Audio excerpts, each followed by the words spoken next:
Welcome back to The Explainer. Look, today we're unpacking something kind of blunt. It's a totally unavoidable reality we all face. Life is just full of unexpected messes. Chaos, hardship, adversity, whatever you want to call it, it's absolutely going to happen. But listen, today is not about throwing a pity party. Instead, we're going to look at this concept of alchemy, specifically how to actively deal with life's inevitable messes instead of just playing the victim.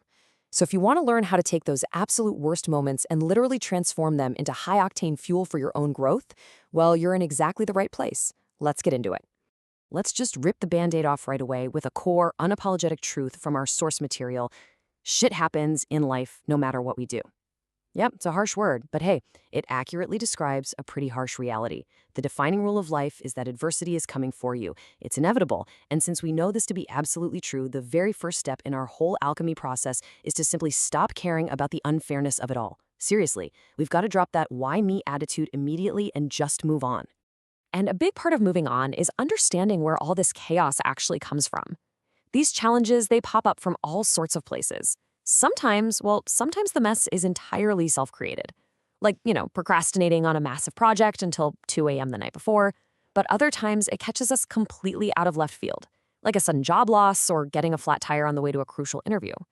But the source material makes a really vital point here. Whether we made the mess with our own two hands or it was totally out of our control, the universe is going to relentlessly throw it at us, no matter what we do. All right, here's a pill that's kind of tough to swallow. Life does not show pity. It genuinely does not give a single solitary thought to whether you're already in deep trouble or what your passions or your aspirations are. Life just doesn't care. And here's why that actually matters for us. The longer we sit around wallowing in our current misfortune, the more unwanted hardship life is just going to keep piling right on top of our already messy reality. Pity is not going to save us. In fact, it actually attracts more chaos. And you know what really compounds that problem? Human nature. It's this super common tendency we all have. We always look at our own situation and think, wow, the mess I'm facing is definitely bigger, more unique, and way more horrible than whatever anyone else is dealing with. Because we think that, we tend to overshare. But we have to resist that urge because honestly, most people are way too busy worrying about their own chaotic lives to care about yours. And worse, a select few people out there are actually quite happy to see you struggle. Right, so it's not just the universe throwing random adversity at us, it's also other people. The source highlights the immense danger of toxic individuals. And here is the truly harsh reality of this. Sometimes the people closest to us are the ones throwing the absolute maximum amount of negativity our way. And they're sneaky about it too. They often disguise it under the pretense of looking out for our well-being. Think about that passive-aggressive coworker who constantly undermines your confidence, but insists they're just doing it for your own good. We all know the type. Look at the stark contrast in these two mindsets, winners versus losers. The source material points out this universal law. Winners win, while losers just throw their own hardship at the winners. Basically, whether you do something absolutely incredible or even if you do nothing at all, negativity is going to be aimed at you. But especially, and this is key, the more you grow and the more you achieve, the more negativity these toxic individuals will inevitably throw right in your direction. It's like you become a magnet for it. So why the heck do they do it? Let's do a rapid-fire breakdown of these toxic traits. Honestly, these individuals use negativity and criticism as a shield. By throwing their mess at hard workers and people who are genuinely trying to improve, they are actively hiding their own deep-seated insecurities. They're hiding their past failures, their laziness, their ineptitude. Tearing you down is just a defense mechanism, so they don't have to look in the mirror at their own lack of success.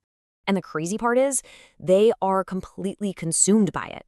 These people see, hear, smell, and feel awful all day long. They have absolutely zero value to offer the world except pure, unadulterated negativity. They want others to feel as terrible as they do, because, well, misery loves company, right?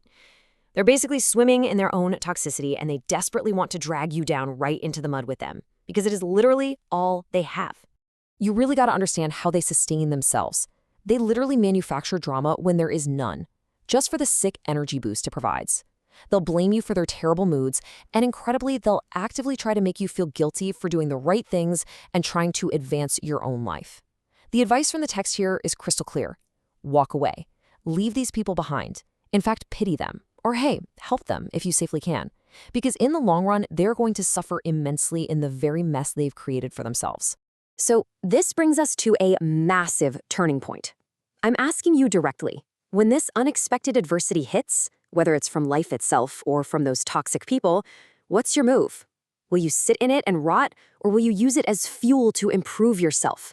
This is the bridge from the external chaos to your internal control. Unexpected adversity, it's not a stop sign. It is a powerful, flashing signal.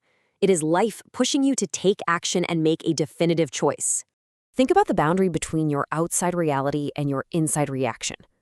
Fundamentally, we cannot change the external circumstances of the world, and we definitely can't stop miserable people from throwing negativity at us no matter how golden our intentions are. But we possess total absolute control over our inside reaction. By managing our internal state, we drastically lessen the impact of all that outside chaos. It's a game changer. Okay, but how exactly do we manage that internal state? Well, the source gives us an exact 5-step timeline for this mental alchemy to turn hardship into fuel. Step 1 is super realistic. Take time out to cry. Seriously, it is okay to feel the pain for days, weeks, or even months. But step 2 is the pivot. You must make the active decision to stop. Step 3, face the reality head-on. Step 4, derive meaning from the event. And finally, step 5, use that meaning to work on yourself, grow, and become stronger and grittier than you were before. Now, I really want to park it on step 4 for a second, because it's literally the linchpin of this whole process. Finding meaning is the absolute only way to prevent past events from ruining your future. If you don't find a reason, if you don't derive a meaning from the hardship, that past adversity is just going to leak into your future and make the rest of your incredibly valuable life miserable. Deriving meaning is your ultimate protective shield. It transforms a senseless tragedy into a powerful lesson. We can connect this entire concept of mental alchemy directly to our daily habits, too. Think about it. Bad habits provide instant pleasure right now. It's taking the easy way out, but they completely ruin your life later.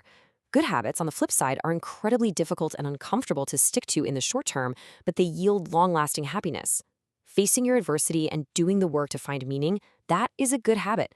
It's really hard work right now, but it completely secures your joy later down the line. Which leaves us with this final, wildly provocative thought straight from our source text. Your life is your shit. Nobody gives a shit about your life more than you do. Take care of your shit. Look, this isn't just about using harsh language for the sake of it. It's about undeniable accountability. No one else is coming to clean up your life for you. The mess is absolutely yours. But guess what? So is the immense power to turn it into something genuinely great. So, what will you choose to do with the adversity you are handed today?